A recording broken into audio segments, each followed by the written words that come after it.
Hosted by Mike, the Big Cheese.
Welcome back to the Heavy Metal Mayhem Radio Show.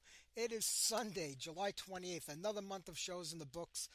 We're halfway through the summer, if not a little more than that, and it's been a great one so far. So I hope everybody else is having a good week and a great day today. Right there, excited with Under Attack. The band's been talking about a new record since John Ricci was in the band. That was many, many years ago. I know COVID came into play and that kind of slowed things down for a year or two, but other bands managed to put records out during that time right afterwards. I don't know what's taking Exciter so long to put out a new album. I really don't think we're going to get one this year, but I'm hoping in 2025 we have one, and I'm hoping it lives up to that classic Exciter sound. We'll see what happens. All right, we got a great show for everybody tonight. Jeff Baddley and Simon Lind of Troyen are on here tonight's show. Mika Gronholm of Falcon Trails. We'll be talking to him in the second half of the program. We're going to get on as much music as we can, do a little chit-chatting in between. Let's jump back into the music right now because with two interviews tonight, we won't have a lot of time to get a lot of stuff on there. But I've just got a hold of some brand new Blitzkrieg. I also got a hold of the brand new Satan record, both featuring Brian Ross on vocals. Two amazing records that are going to be coming out real soon featuring Brian. It happened a couple of years ago also with the last Satan record. Blitzkrieg also released some new material at that time. And I think we're going to have Brian on the show pretty soon. I'm trying to set that up. Maybe for the end of August we'll do that. But right now, off the brand new Blitzkrieg record, If I Told You. President of a great democracy such as ours, and the editors of great newspapers such as yours, hold a common obligation to the people, an obligation to present the facts.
lady, guess I'll call her Desire.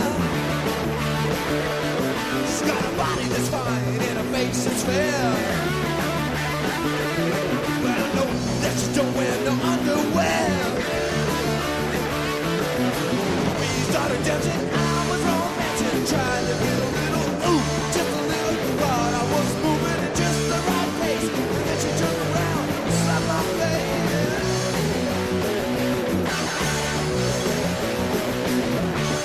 Almost all the pride from the burn in my eye. Along comes a lady, wants some exercise. She said, come on over to my place, babe. I said, okay, you know, I'll bring along my hand grenade. I started hoping she was really bumping, trying to get on top, but she slipped away too back. Thought I had it stuck in the right place, and then she turned around and scratched my face.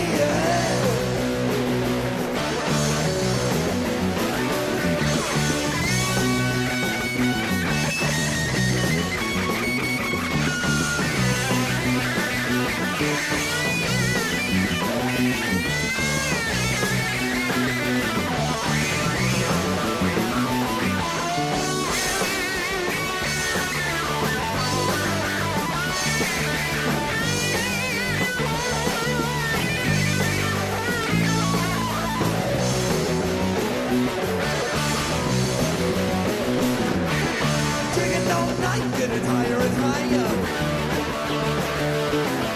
Long comes a lady, guess I'll call her Desire. Her body was fine and her face is fair. No, that she don't wear no underwear. I started dancing, she was romancing, tried to get a little, ooh, just a little. Thought I was moving in just the right place. Then she turned around, slapped my face, yeah.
Okay, Tail Gunner with H-Man. Before that, off the brand new or the latest Jack Panzer record, that was Weather the Storm. And right before that, brand new Blitzkrieg, If I Told You. That song sounded absolutely amazing. So does the whole record, and so does the whole new Saint record. I'm going to try to get on a song if I can next week. There's a release date that I can't play any songs by, so I think it might be sometime during the week. So maybe next Sunday night we'll get on some brand new Saint for everybody. You know, I was just looking at the lineup for the Headbangers Open Air this year. I mean, I feel like half the lineup are like ridiculous cover bands, you know? It's just insane. I mean, why some of these bands even on the bill? I mean, besides Blaze and Stone, who are nothing more than a Swedish ripoff of Wanting to Be Running Wild. I mean, that's just a given with those guys. They have Gates to Purgatory on the bill, which features Preacher, who was with Running Wild for one record back in the early days. Granted, it was the second record, and the first two were the best ones, but the guy was only in the band for like, I think 2 years, maybe 3 years. Played on a record, and he's going to do, you know, the whole catalog, I guess, of Running Wild. One guy played on one record. I don't get that. Then you got Kingdom of Madness, which is another band that's doing classic Magnum songs. Magnum, you know, just lost Tony. He passed away a couple of months ago.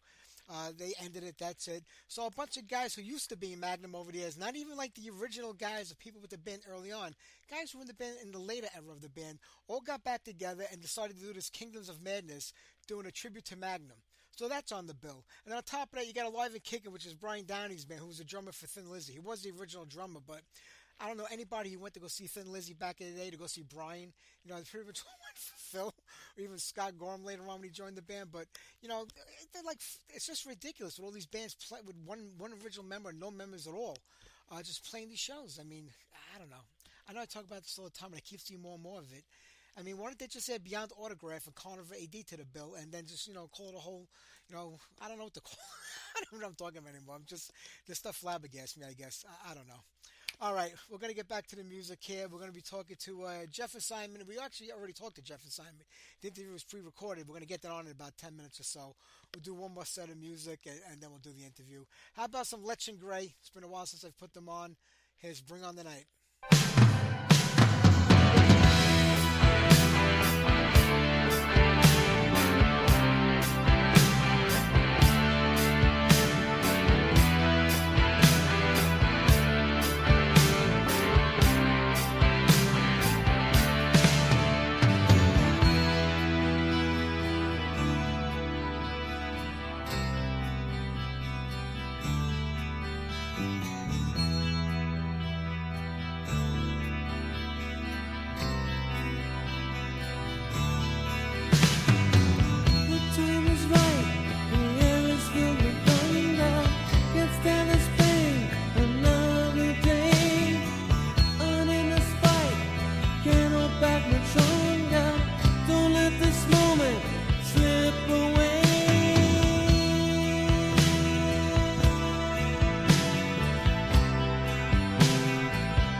We see the light of those who find the world has passed them by.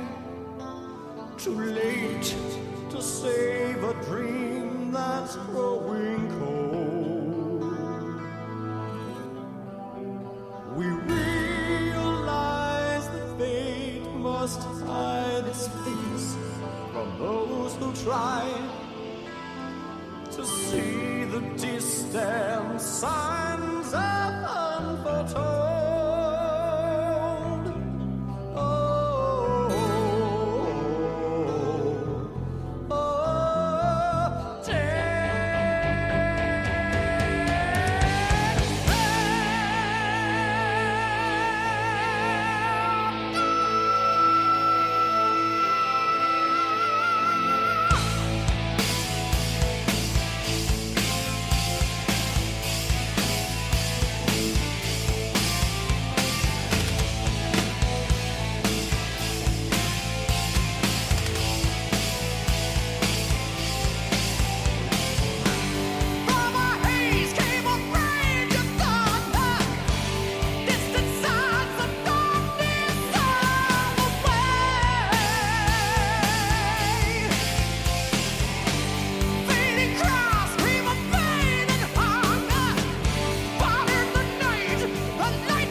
Talos with Sink Your Teeth Into That.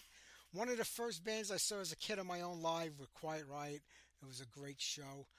Billy Sheehan, an amazing bass player. But, he said the other day that, on the new Mr. Big record, he kind of just walked into the studio. They played the songs for him, and he went and just laid some bass down and walked out. He couldn't be involved with the songwriting. And I find that kind of funny that was like his primary band for a very long time. He founded the band and formed it. But he didn't have time to help write music for the new record, which is supposedly going to be, I guess, the last one.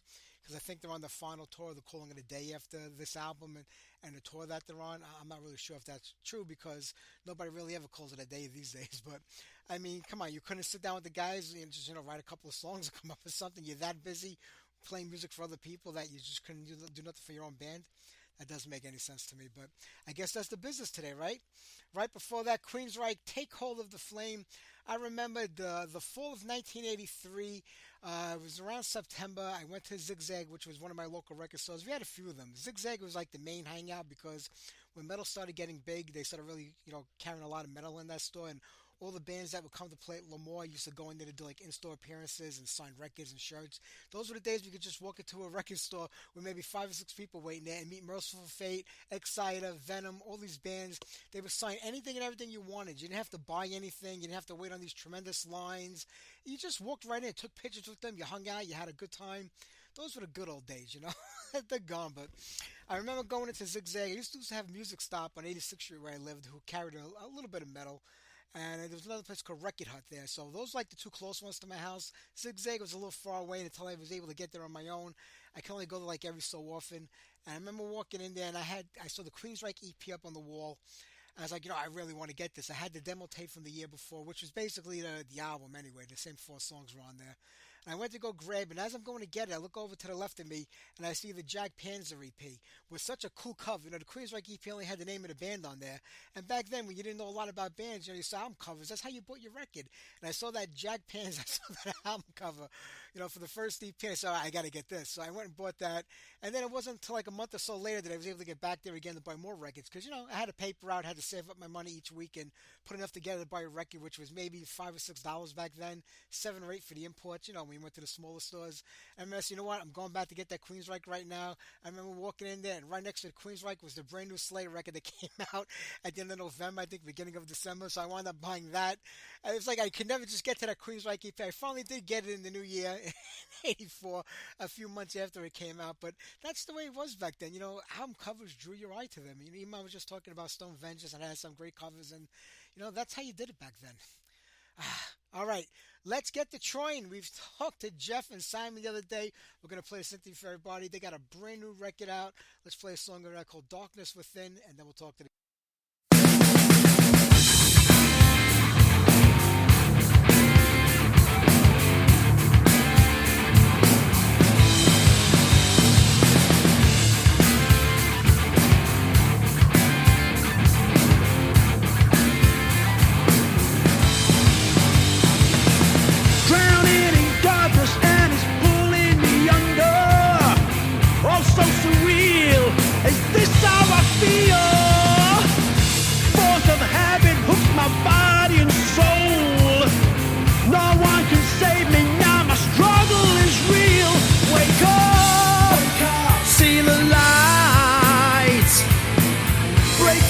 Torture inside. Rise up, snap out of it. Leave all your darkness behind. Feels like such a long way to go. Think I'll scare you and let the sickness take over. So much easier to let it all go. Sinking deeper still, I'm trapped in this hole. Wake up, see the light. Break free from torture inside. Rise up, snap out of it. Leave all your darkness behind.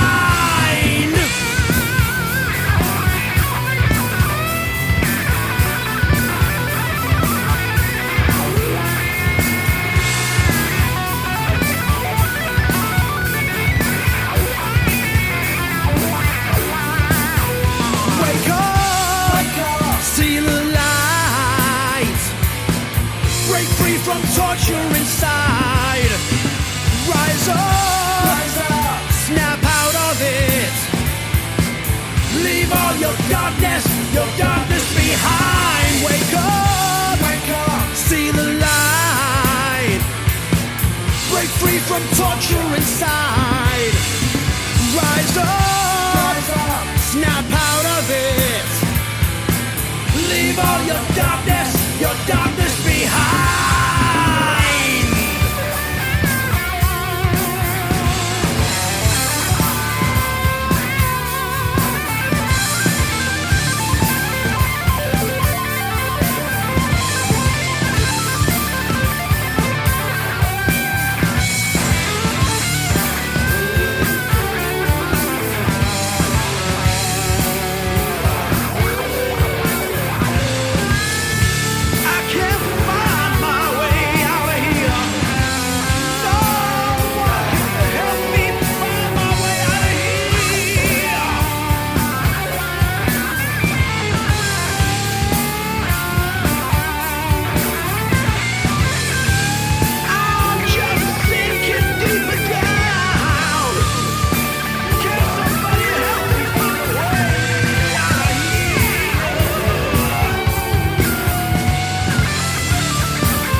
Good. How are you, Jeff? How you doing today?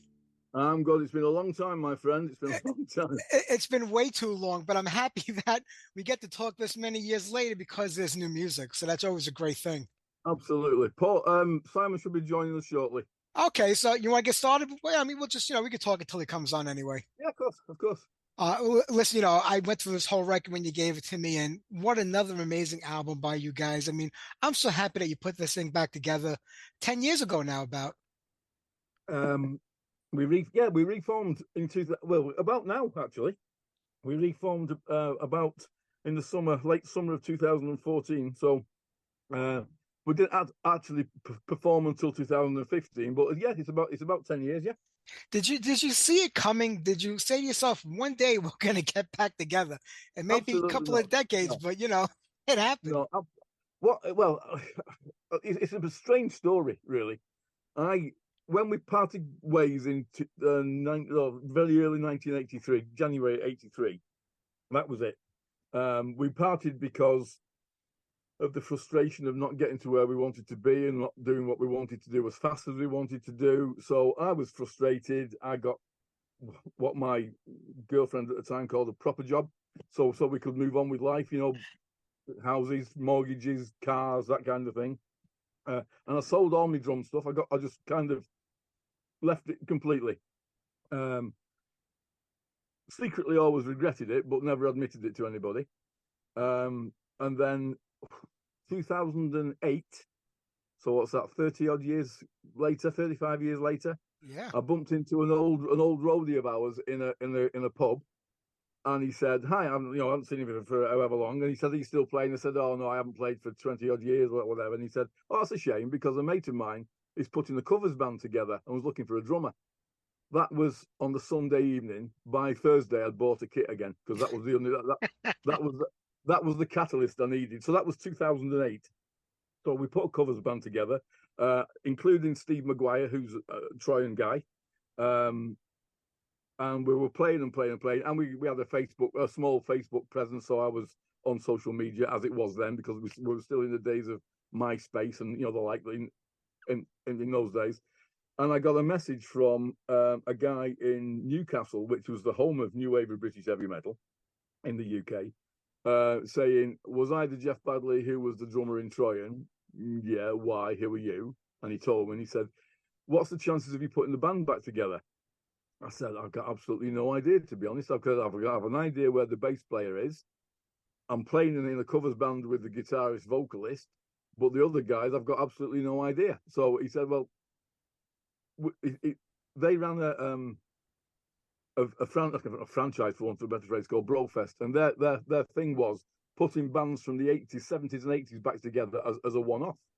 So I said, "Right, leave it with me. I'll see what I can do." So I scoured the internet and made some phone calls and did what I would do. And about 2 or 3 weeks later, I'd found the original 4-piece band. So I got back in touch with this guy and said, "Yeah, I've got the band back together." We met in a pub. We hadn't seen each other for 30 odd years, and it was a bit strange to start off with, if I'm being honest. And then after a couple of beers, it wasn't strange anymore, because that's what beer does. And it was great. We decided that yes, we would get back together for this one gig, and that was it. Well, So I'm glad that you did it. I'm glad that it happened, and I'm even happy that you're still here. Simon joined us a couple of minutes ago. Simon, how are you? I'm fine, thanks. Doing okay with yourself? I'm doing great. It's a pleasure to have both of you guys on here today. I was just telling Jeff how happy I am with this new record. I mean, it's such a solid outing by the band. I mean, your first record with Troyen, right? Well, Jeff can answer that better than me. What was the first album called, Jeff? So it's Simon's first album with us, and sorry. Yeah. Yes, my first album with the band. Yeah. Was Falling Off the Edge of Forever? No, that was previous Steve Haslam. Steve Haslam, yeah. Oh, okay. So you've been doing this for a while with these guys, and I'm happy that you're all out there doing it. The new record, I mean, you really recaptured those early glory days of the band, but yet a newer modern version of, I think, what Troyen would have been if the music was still coming out over the last couple of decades. That was the plan. I mean, we want to pay homage to our roots, if you like, but we are older, more mature. There's been more water under the bridge, life experiences, etc. So yeah, exactly that. We wanted to be the band, give a sound that was true to what we were, but with a 21st century spin on it. Yeah, you did that. Steve, the original guitar player for the band, still writing music. Simon, you're in Yeah, the yeah. band now writing music. How does it work out? Do you have to get yourself into a certain mindset to say, this is what a Troyen song should sound like, and this is what I'm going to write? Or do you just take all your experiences from music and bring it to the band and say, here's what I have. What are we going to do with it? Pretty Simon, much. all yours. Go on. Yeah. Well, I would say I've some of the ideas I put forward for like the current album. One or two of them at least have been like riffs I've had like hanging around or in my repertoire as such, waiting to be written into a song for in some cases upwards of 7 years or more. So I think it's more a case of like introducing that song to the band and then asking the others if they like it and finding out if it's a goer or not. If they if they don't like it, then we just move on to the next idea, that kind of thing. But yeah, like one of the ideas, Jeff just heard me messing around with a riff. I didn't know this. Yeah. Yeah, we were actually auditioning singers, and for once, I was the first. Jeff's normally always first to arrive at rehearsals, but I think for the first time ever, I was early and plugged in the rehearsal space and was just like playing a few sort of ideas and banging a few ideas around. And Jeff comes up and says, "I like the sound of that." So, I mean, if he hadn't said that, it might never have, nothing probably would have come of it, So that became a twist of fate. That's it. Yeah. So sometimes like ideas come quite quickly, and it's like with that in particular, I had to build on it. I thought, well, what else can I fling in there? Like that can be like a verse part. So the rest of it is just like sometimes you can rack your brains thinking like what's going to go well with that? Where can you take it? It's always fun like putting tracks together, I feel though. True. One of my favorite on the record, bourbon and shame. I think two things that go together perfectly in life. Yeah, you have enough bourbon, there's going to be a lot of shame involved maybe down the road. That was just. I was just musing the hours away, and I just started jotting things down, and because it was a lyric that I produced, and then I gave it to Steve McGuire and said, "There you go, put something with that." And he went away and he brought something together. And as with a lot of the stuff that we write or produce, it becomes a collaborative thing. Yeah, we'll bring it into the rehearsal room or the rehearsal space and work it through. And it's not uncommon for what leaves the room is nothing like what came into the room, but it's just a process that we work through. Sure. I mean, Simon, there's a lot of the material already pre-done before you get into that rehearsal room, or is it like a free-for-all when you get in and everybody just starts throwing ideas at each other? Here's what I have, here what you have, and you kind of mix it in? A mixture, really. I'd say, Yeah. leading up to this album, I'd say for the most part, I think most of us were trying to write stuff like, I'd say myself and Steve in particular were throwing ideas into the pot. Like if we had an almost complete song, we would email it to the others, like in the group email.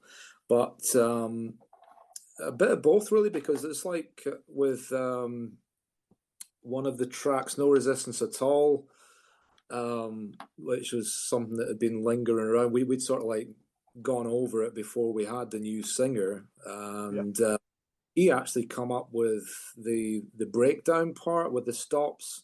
So he came up with the idea for that later on in the song. So it's like once we all start working together on the material as a band, it's like anything can happen.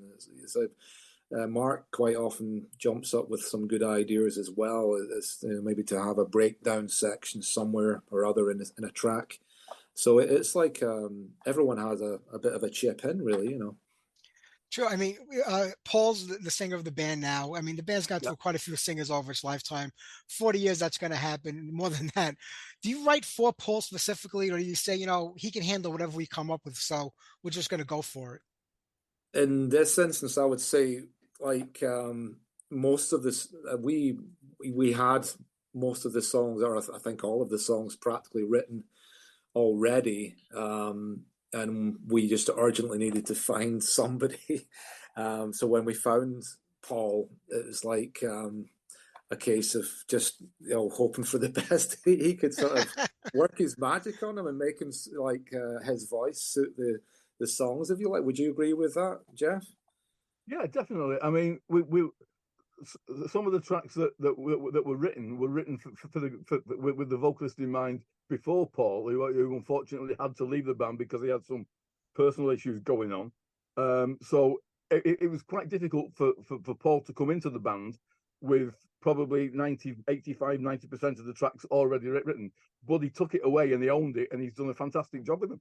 It sounds like, yeah, I can imagine you might feel marginalized, like, but you are walking into a situation at the last minute. If it was a year ago, he would have been involved in the creative process from the beginning. But that's just habit. That just shows you how professional he is. Because Absolutely. was the album written for Cy or Mark? Who was in the band at the time most of the songs were being written? It was it was written with Cy Davis in mind as a vocalist initially, but it didn't take long for Paul to come in and kind of put his stamp on things, and we amended things and we changed things. And in some cases, we rewrote stuff, and he had a massive input in the way that the vocals were delivered. Just one of those things, it was quite literally a twist of fate that we happened to come along with Paul. And he fits the band superbly, not just vocally, but on stage as well. True. You're really getting used to that twist of fate. I mean, you really can work that into the conversations and the songs. I love it. But, Jeff, if you go back to the beginning of the band, I mean, 1980, the new wave of British heavy movement was taking place. And a lot of people think it was a specific sound. It was really just a movement. It wasn't a sound or of music, but I felt like you guys kind of got lumped into that whole heavy metal thing when you were just a great hard rock band. Absolutely. We never set out to be a new wave of British heavy metal band. We were just 4 and then 5 guys just getting together, playing music that we'd written based on our heroes from the past, being like Led Zeppelin, Black Sabbath, Free, Bad Company, Judas Priest, people like that. The Deep Purple, they were just the bands that we loved. So we wrote music, our version of music in what we thought was their style, and we were just put into the envelope of new wave of British heavy metal. That wasn't something that we did by any stretch of the imagination. We just found ourselves put in that genre. True. And I know it was very short lived in the beginning, like we were talking about earlier in the conversation. And, you were saying that it wasn't moving along fast enough. It wasn't happening, but it was only Yeah. maybe 2 years at that time, maybe 3 at the most. And, sometimes it takes a lot longer than that. So do you think if you would have held your ground and stood your guns, maybe things would have happened and taken off? I mean, you did get signed to Neat Records, which was a big label, especially for a lot of those new wave of British heavy metal bands like Venom and Raven and Yeah. so many bands were a part of that label. A little different than you guys, but all part of that same grouping. We did well. We didn't actually. There was interest from Neat. We didn't actually sign with them. Oh, okay. We were talking to them, but unfortunately, we broke up before we actually put pen to paper and came up with a finished product. But I don't know. I don't honestly know whether we would have continued or not. Whether we would have continued for 40 years, I don't honestly know. But if I'm being brutally honest, Mike, I'm quite happy with the way it turned out. The fact that I could do it when I was in my late teens, early 20s, have a life, family, grandchildren, etc., and still get to do it now, which is a bonus in my, really. Absolutely. I mean, when you did get it back together, 10 years ago or so, I know it was for the Bro Fest. That's where, things kind of got rolling. Did you say to yourselves, hey, you know what, we'll just maybe do this festival, see how it goes? Or were you go gun ho back then to make it happen and put out new music and continue the writing process? We did. We were signed to do the Brofest thing, and as soon as they advertised the fact that we were going to be appearing on Brofest 3 in February 2015, I then started getting other contacts via Facebook and email saying, "Great to see you back. Would you like to do this? Would you like to do that? Would you like to come and play here?" So I went back to the band and said, "Look, this is going to be more than we thought it was. There's a lot of interest, and it's going to be more than we thought it was." So at that point, we decided we would put out an album with the 4 tracks off the original demo, a couple more tracks that we'd written back in the 80s but didn't record, and we wrote 2 or 3 brand new tracks to go on the album, finish what you started. At that point, Dave, the original bass player, had to say, look, I can't do this. He had too much going on in his personal life to commit to going to festivals, etc. So he stepped down. We replaced the bass player, and it turned out we replaced the bass player with the guy who was playing in the covers band with Steve and I, because he was a good fit.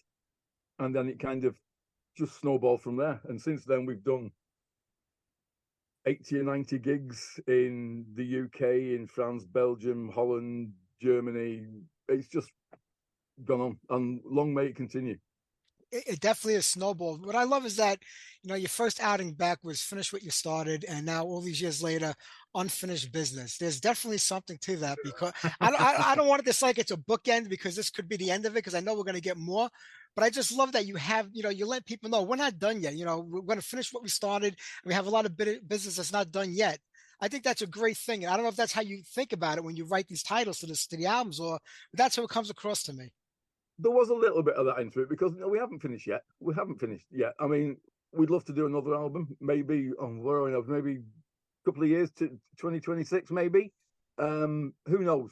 Absolutely, who knows? We will keep producing music, and we'll keep performing for as long as people want us to. That's great. Simon, the last record, Falling Off the Edge of Forever, it kind of came out in the beginning of COVID. So a lot of people had a lot more things going on. They weren't so worried or concerned about music. Do you think that album kind of got lost in the mix? It's hard for me to say that, because I yes is the answer. I wasn't part of the band back then, but Jeff would be able to answer that better. Yeah. I just wanted to throw you a question. I went to Jeff for 2. Yeah. No, it did. It did get lost in the mix. Really, it did. Unfortunately. Yeah, it's sad, because it's such a great album. I love that you went back to those early songs over the last few records, and you re-recorded them, gave them new life. I mean, did you feel like they needed to be updated, or was it just the technology changed so much since the original recordings that maybe you had an opportunity to do something with them that you couldn't do back then? It was a bit of everything, really. They were great tracks to play live, and always went down well in the set back in the 80s. And we just thought it would be nice to give them another audience, if you like, because the audience that we are playing to now is much bigger, both digitally and live, than it was back in the 80s. Because we play to people now who weren't born when we were first starting. So, and they maybe haven't heard those original tracks in the original form. So it's nice to do them now and put them out in a new way, with a new slant, with a new band, or with new members of the band. True. And you kept the original feel to those songs in place, but just a little bit more updated. So I love that you didn't try to change them too much, or you didn't tinker with the original sound or rhythm or riff. No, absolutely. I mean, again, we want to keep true to what we've done, because, like I said, the 5 or 6 or 7 tracks that we've done that we've re-recorded from back in the early 80s were tracks that people loved. Two things: we love to play, and people love to hear. So we thought, well, why change it? Yes, give it a 21st century sound, and it's got a different vocalist and a different bass player and a different guitarist on it, so it's going to sound different anyway. But basically, keep true to what it was. True. Simon, how did you come into the band? Did you know the guys before you joined up with them? Funnily enough, Jeff had contacted me before Steve Haslam joined? Yeah. Jeff? About the end of the beginning of 2018, something like that. Yeah. I was working in America with Captain Beyond at the time. And I think with the frequency of touring in the States, Jeff was a bit concerned, with myself, whether I might be able to manage working with Troyen as well as doing the Captain Beyond thing. But funnily enough, when was it Steve Haslam? Did he decide to leave, and then you? Yeah. So Jeff still had my contact number or something. Reminded of it. Did something pop up on Facebook? I think you said. Yeah, I just saw a post of yours on Facebook that I haven't seen for a while, and I thought, oh, there's an idea. So Jeff got back in touch, asked me to audition, and then I went down because I never got to audition the first time, did I?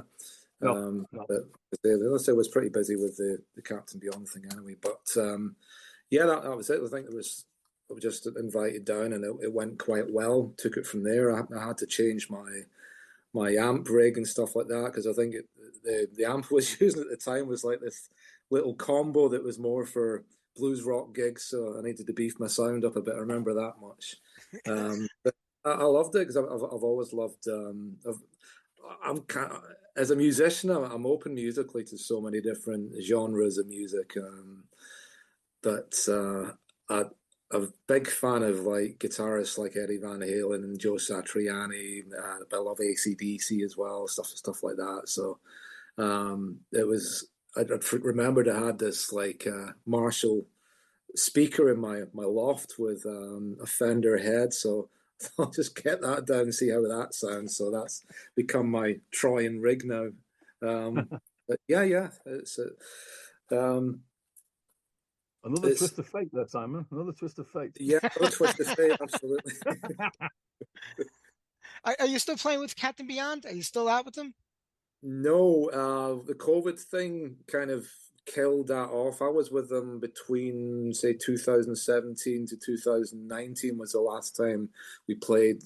Bobby Caldwell, he contacted, I remember, in, I think it was about, he wanted, early, just before the COVID thing hit big style. So it must have been February, early March. He was asking if I could sort of do something in June of 2020. And I was with about, obviously this is just like sort of before Troyen happened, but at the time I was in about 4 or 5 different sort of outfits, and I had to tell myself I'm a bit busy. I don't think I can do June.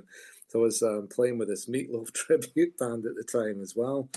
I ended up managing to rearrange a date to appease him and to keep him happy, to say, yeah, I can do this one in June or whatever. But the next thing, COVID hit, and that was it. You know, it was like we weren't allowed to travel from the UK over to the States, so that kind of put me out of the picture. And I think somewhere down the line, Bobby tried to sort of look for other musicians to start afresh. But as far as I'm aware, nothing sort of came of it. I miss it, you know. It was like a good experience touring with these guys over there as well. Sure. I mean, COVID killed a lot of great things. It put a lot of things on hold that just never came back, and that seems to be one of them. It was a rough time, Yeah, especially for the music business, because a lot of bands are just scraggling to get by and making it happen, and that just put a damper on everything. Bands that were around for decades couldn't keep up anymore and do it. Younger bands starting out lost a lot of traction. I mean, how did it affect you guys? Because you, like I said, you did so many shows since getting back together. I mean, so did it really put a damper on everything with Troy? it stopped Absolutely. last year. We should have been playing France, the FISMA's gig in October. We were getting together to rehearse, and this was with Cy still, the previous singer. And I remember us like saying on the WhatsApp group, practically every member had some sort of like cold or flu infection going on. So we still like muscled up and got together for rehearsal. And the next thing when you Cy informed us, this was about a week before we were due to do the gig in France, and explained he'd done a COVID test because he was wondering why he still felt crap so many days on. And I was thinking the same thing. I thought, oh, maybe I should do it. It turned out that both of us had COVID, so we had to cancel the trip to France, which I was absolutely gutted about. But I think I was saying to Jeff, I would have still been happy to go over and do the gig. But, because I think they give you about 5 days recovery. But it affected Cy's voice, I think, to the extent that he wouldn't have been able to sing. I would have been quite happy to go over and still play, I can imagine. I mean, how are things in Britain today? I mean, is there enough of a scene happening where the band can be active, in the area you come from? Not really. It's venues are closing all the time, but we're losing venues all the time, and it's getting more difficult. It's getting harder. There's still venues out there, but the problem with us where we're between Liverpool and Manchester, which is the west coast of the country. Yeah. and most of the things that the venues that appreciate what we do are either on the East Coast or down in London or up in Scotland. So we have to travel. There is very little that we do within probably 50 or 60 miles. Everything tends to be a road trip, but that's just the way it is. There's still enough. We've got gigs at the back end of this year, all over the country. We've got gigs booked for next year, and there's enough to keep us busy, because we couldn't possibly do it on a full-time basis now, because we've all got families, responsibilities, financial, constraints, if you like. There's enough for us to do what we need to do at the moment, but definitely not as much as there used to be. Sure. Yeah, we could do another. I was going to say we could do another rock music revival. That would give us sort of more hundreds and thousands of fans, getting into rock again, because it's like I'd say the majority of our fan base is sort of like people of a similar age group to us, or you get occasionally, I suppose there are sort of like some youngsters as well, but there needs to be more, True. I think it's because we're the only age group that knows good music. Maybe that's why. And I can appreciate it. But I know there's nothing like being on stage, no matter where you're performing. But is getting to that show these days getting harder and harder? Do you say to yourselves, "Oh, we have to get in there. We have to drive, 5, 6, 7 hours. We have to take a train." Do you look forward to the commuting to get into the shows these days? Falling asleep at the wheel. It's like they gig me. I think I was going to say the second gig I did with Troyen was the festival in Germany. What was it called again? That one? Headbangers. It's actually going on now. Yeah. It's this time of year. Yeah. But, all 5 of us were in Jeff's car. We were taking turns on who sat in the middle of the back seat, because it slightly raised. So after a couple of hours or so driving, us old gits, it's like it starts to get your back a bit. So we're sort of swapping around, cramped sort of shoulder to shoulder. So that, yeah, absolutely, the traveling side of it can be a bit sort of much when you're in our age group, but it's still worthwhile to. I mean, what was that like? It was about eight or more hours traveling. Oh yeah, it was 5 hours from here to the port. Then we had to go on the Eurotunnel. Then it was 8 hours to drive from there up to Hamburg. Yeah. And we were there for 24 hours, played for 40 minutes, and came all the way back. That's a lot. I wonder if Bruce Dickinson has these problems when he's sitting on his 747 jet plane. I think I've just wished that they could. We were in a sort of an age where we could do a bit of a Star Trek thing, just teleport to gigs. I thought we might have been there by now, but we're not. Hey, Jeff, is there any music left over from the early days that you're still trying to just get out there or maybe re-record? No, I don't think so. I think of the set that we had back in the day, the ones that we've done, we've probably exhausted those now, if I'm honest. I mean, we could theoretically now do a 1982 set if we wished, with the tracks that we've recorded or we've currently got in the set. But no, I think of the original set that we had in 81, 82, we've probably cherry picked the best of it, I think. So when you play live now, I mean, do you kind of grab a little bit of everything from over the decades? I'm sure a lot of it is the newer stuff, because that's what people want to hear too. Yeah, it's difficult when you've got a repertoire that could theoretically do the best part of, I don't know, 2.5 hours. It's difficult to put a 40-minute, 50-minute set together at a festival and please everybody. On occasions we won't play a particular track and people will say, "Why didn't you play that?" Well, because we're trying to fit everything in. So we try, like the set that we've put together for the festivals that are coming up at the end of September and October is pretty much a 60-40 split of 40% of the old stuff, 60% of the new stuff. But it should. I mean, you write new music because you want to play, and the fans that are still fans of the band, they want to hear it. So I mean, Yeah. there's a band Jag Panzer here in the U.S. and they went out and just Yes, did a I know tour, them. Yeah. and they played like almost their entire new record. Somebody says, "Why'd you play so many songs off the new record?" They said, "Because we love what we wrote and we want to play for people to hear. Because Yeah. we weren't proud of it, we wouldn't play it." And they hit me. I'm like, that makes complete sense. You're not just writing music for the hell of it to put out there and say, "Well, we're going to forget that and go back to the first record." You have to mix it all in.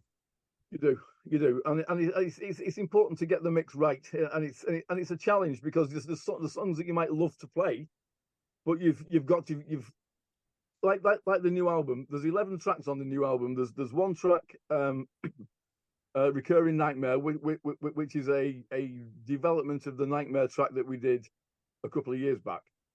But there's 10 original tracks there that I would love to play, just those 10 original tracks.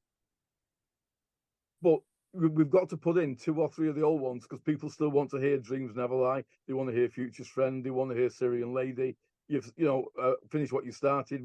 We've got to get those in as well, but it's difficult to rotate them at the right time for the right audience.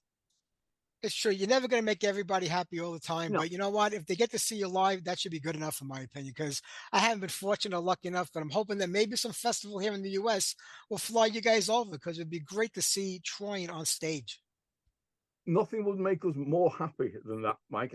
Honestly, it wouldn't. And I've spoken to a couple of guys, promoters in the States, but it's purely it's the expense of getting us there.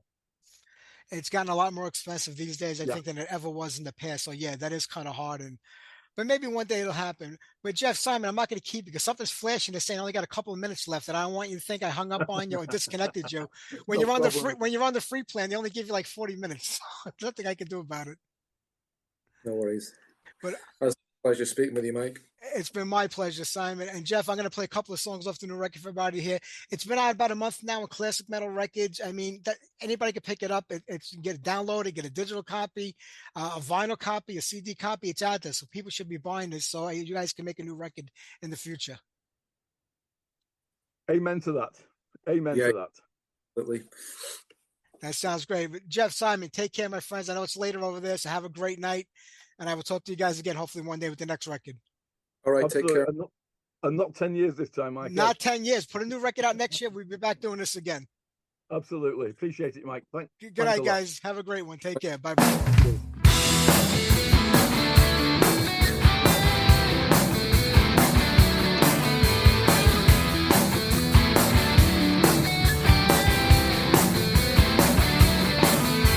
You wake up in the morning and you don't know where you've been, but you know by the way you feel that there had to be a scene.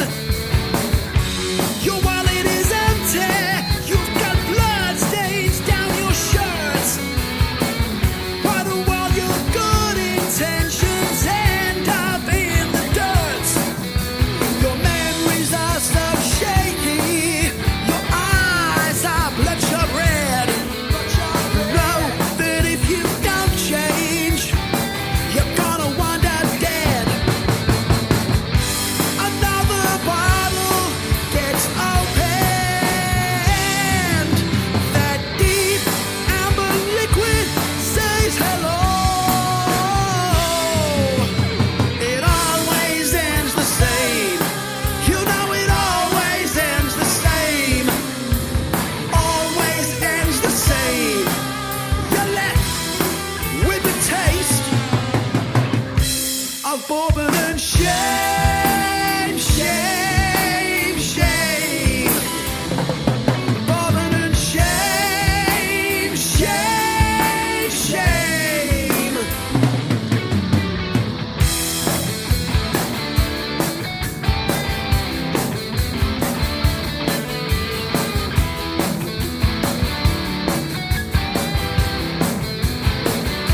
Yeah. Another day, another drink.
won't change, you'll give it up.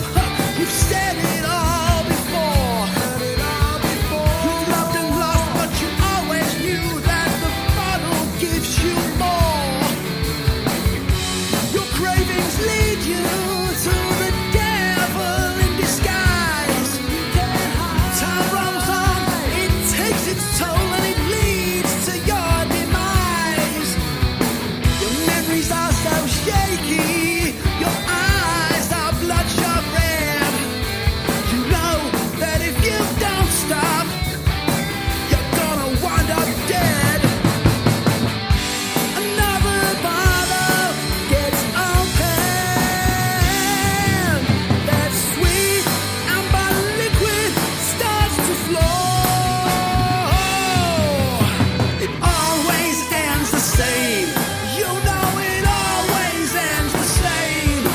Yes, it always ends the same. You're left with the taste of bourbon and shame.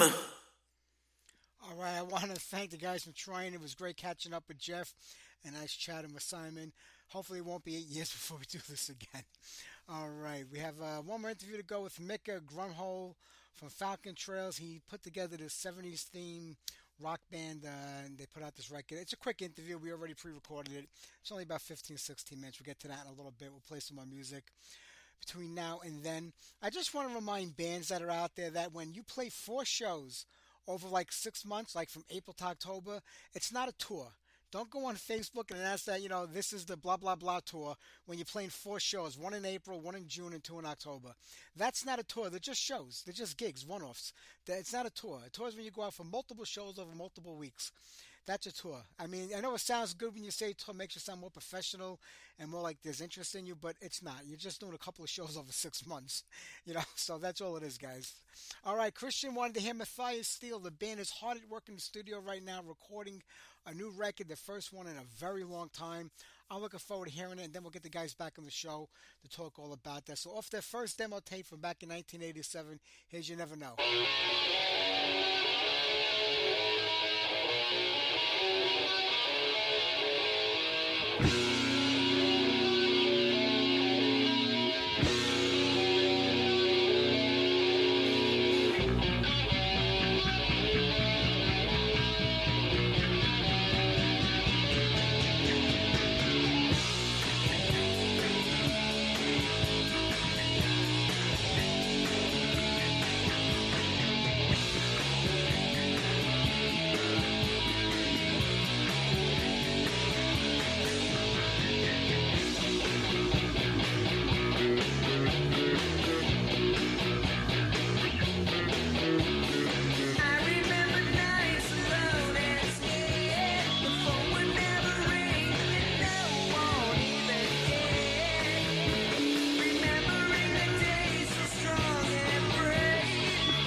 Out the window as the time of death draws near, it broke in a spell. Ashes of fear.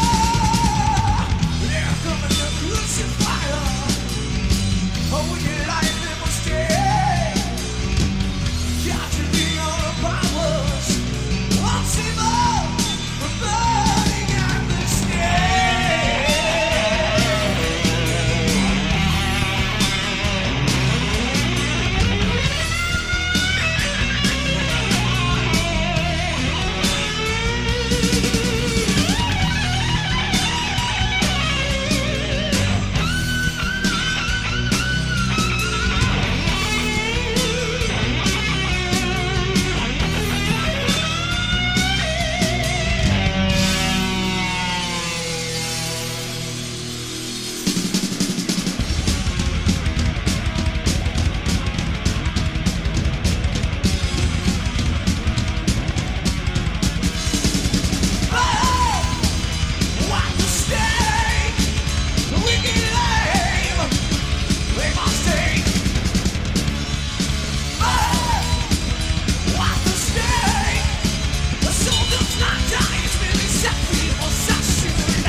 That was Hammer Witch, Burnt at the Stake. That was such a great band.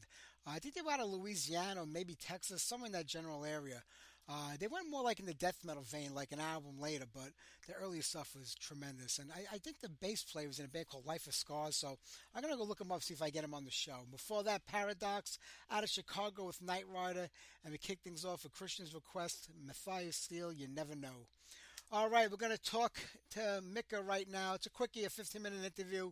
We'll play something from the Falcon Trails record, and then we're going to wrap it up with one more tune. Don't forget to tune in next Sunday night. Michael Gilbert for Flotsam and Jetsam is our guest.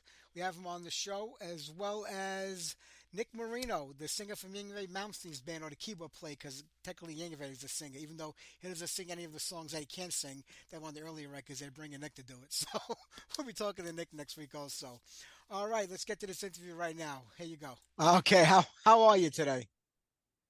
I'm fine, thanks. How about you? I'm glad I'm able to talk to you today because I've been such a big fan of your music for a long time. And now with Falcon, really? All your solo stuff is just, it brings me back to a place in time where, when I was younger, when I was a kid, and Falcon Trails does that to me now. It brings me back to the 70s where I felt like if the bands from the 70s were still around today putting out new music, what you're doing now is what they should have sounded like. That's very nice to hear. It's just a great record. And, anytime you work with Lee, it's always an amazing output.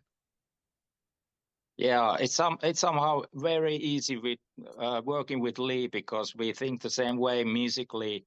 And I always know what I'm getting when I send him a song or something like that, Yeah. Is it important to work with people that have the same vision as you musically, so you know what you're going to get when the music is done? Or is it kind of better to have people that have different opinions on the music? Because sometimes when it all comes together, it can be magical. Yeah, that's true.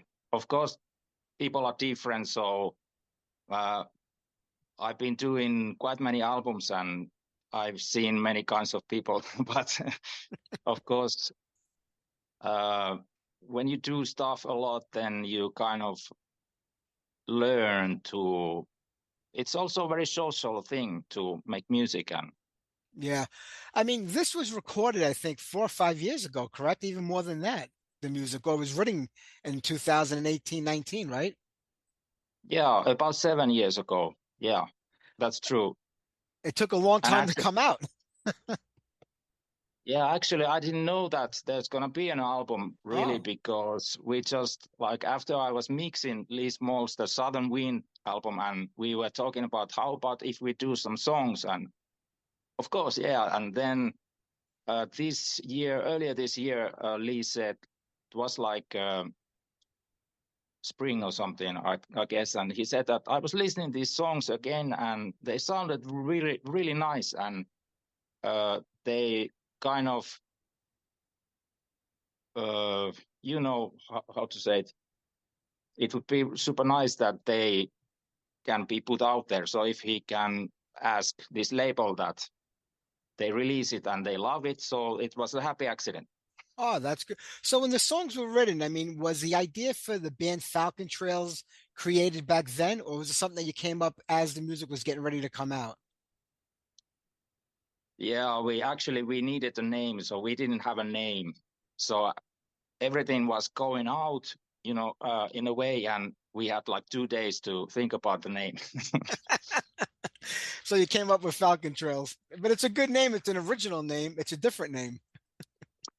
Yeah, it's hard to know always if I do lyrics or, this name also, that how everything sounds, because English is not like my mother language. So, but I guess it's okay. It sounds a little bit like someone's name, like, Jethro Tull. Yeah, Hello, I'm Falcon Trails. yeah, that it does. Well, when these songs were written, were they all written around like a certain concept where you wanted them to have a certain sound or vibe, or were they just songs that you were randomly writing together and they wanted to just be cohesive to like sound like what they are now? I always have some same similar thoughts that have to be like they have to be different tempos. Then there have to be some like that everything is not like the same. So here is there's even one song that is I would say that it's gospel song, and then there's funk, there's soul, there's blues, and it's kind of versatile thing. So I was going for that for sure, but many other things because I was thinking so many other stuff also. Yeah. Well, musically, I mean, you go all over the place with your music. I mean, you could take Cross of Mind, which is a very progressive, symphonic heavy metal Yeah, type song, and then you have You and Me, which is a beautiful song, and the tunes on this record, very bluesy, very ZZ Top sounding. I mean, you do create a lot of different sounds of music, and you give everything its own like life.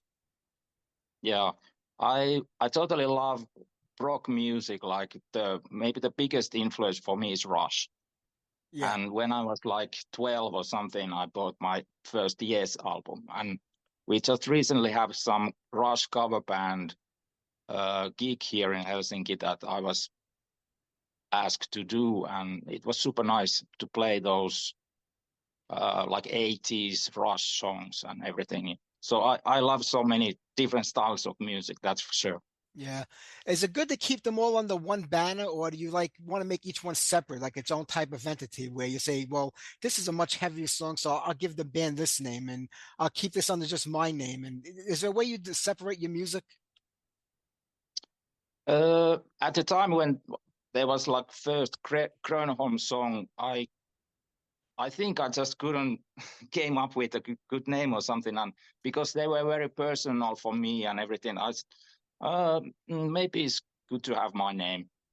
And then when there was this first eyewitness of life, and Hugh Syme from Canada, which have been making those Rush covers, and he was designing the logo and everything. He said that it kind of sounds powerful.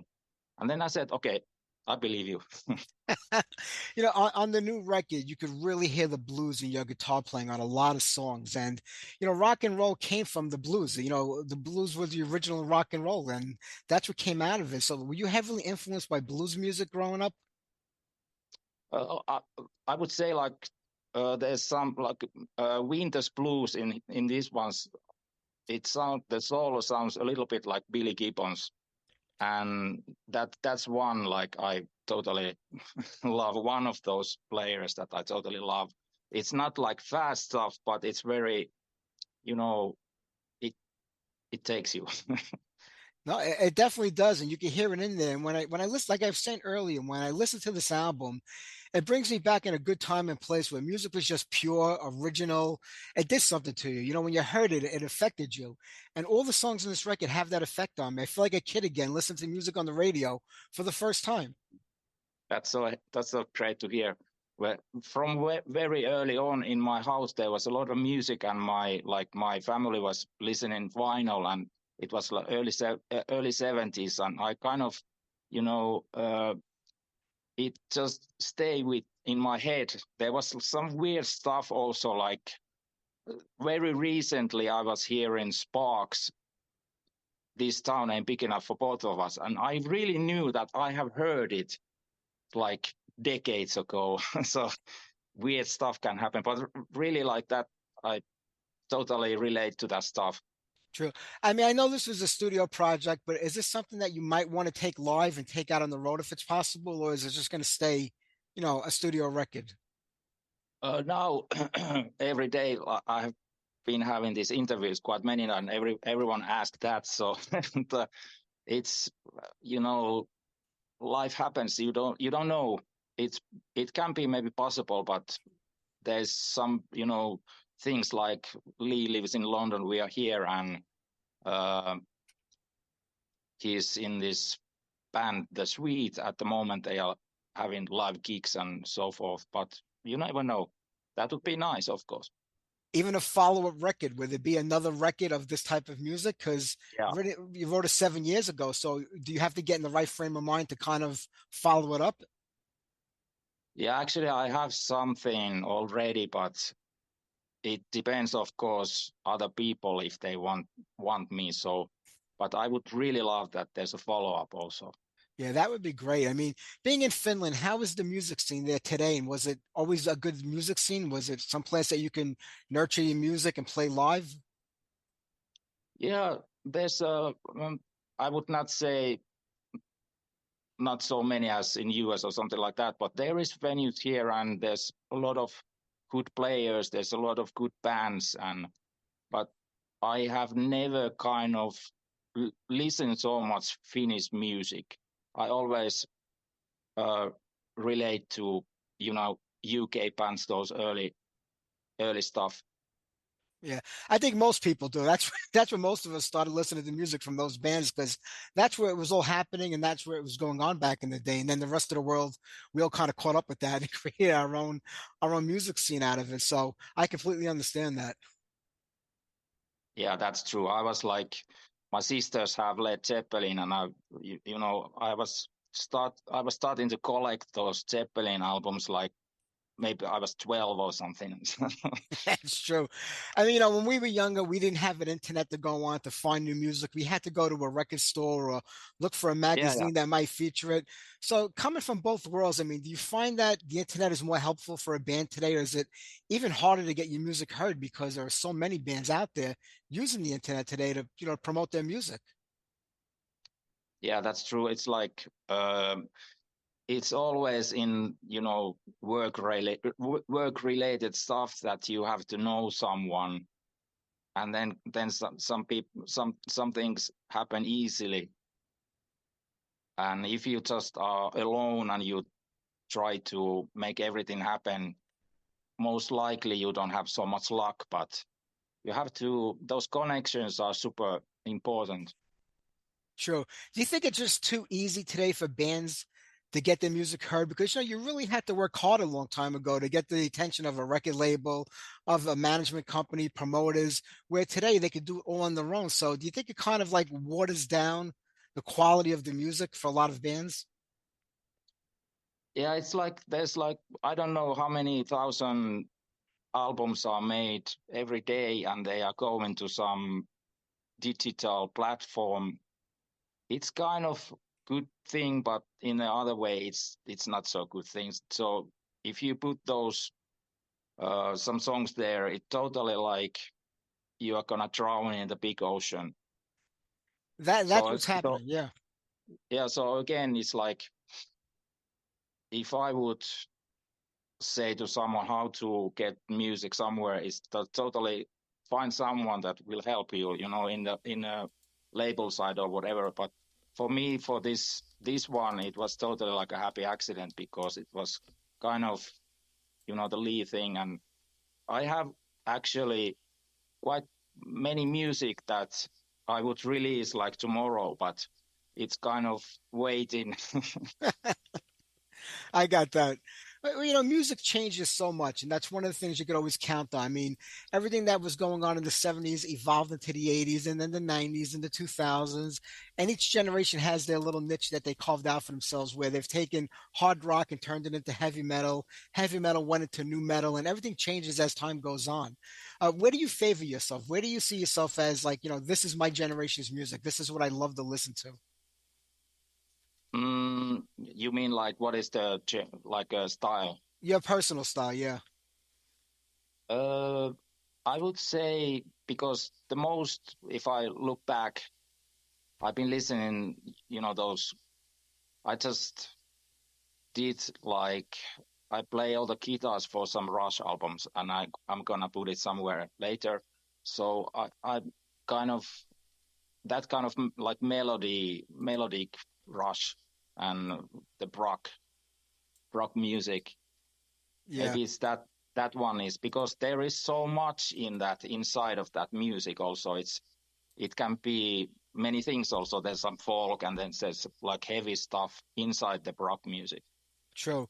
Where heavy metal kind of ruled the 80s, when I look at the 70s, I mean, it was such a diverse network of music. I mean, you had dance and disco music, you had heavy metal, you had hard rock, and everything kind of coexisted together for some strange reason.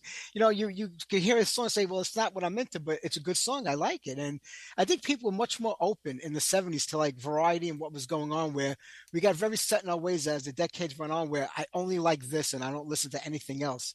Is it important to have that variety of music, especially as a musician?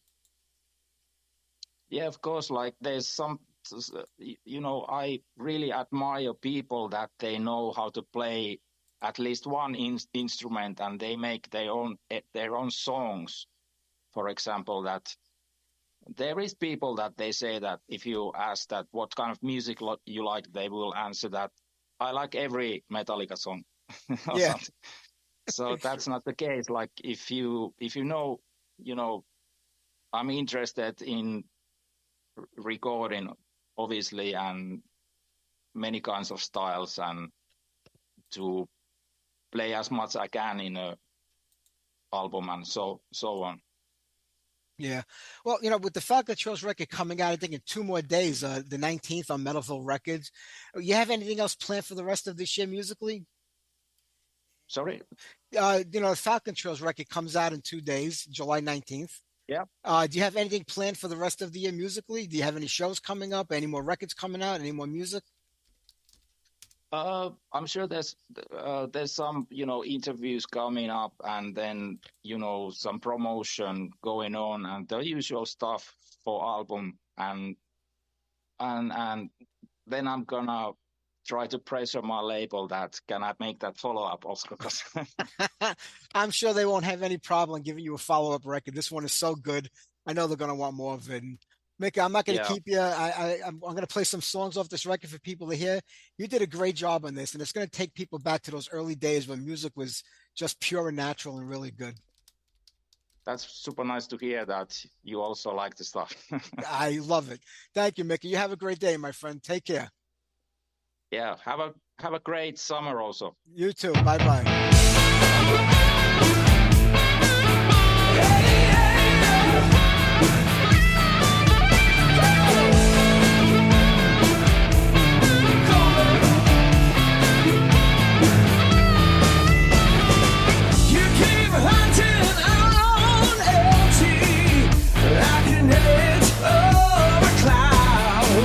Until then, you keep on running. There's no time wasted.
Fast Lane.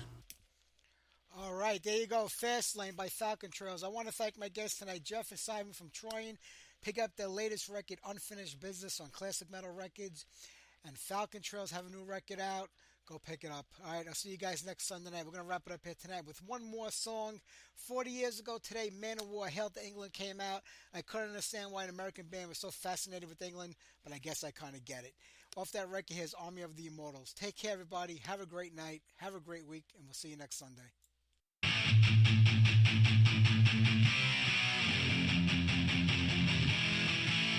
Battle hymns did sound the call.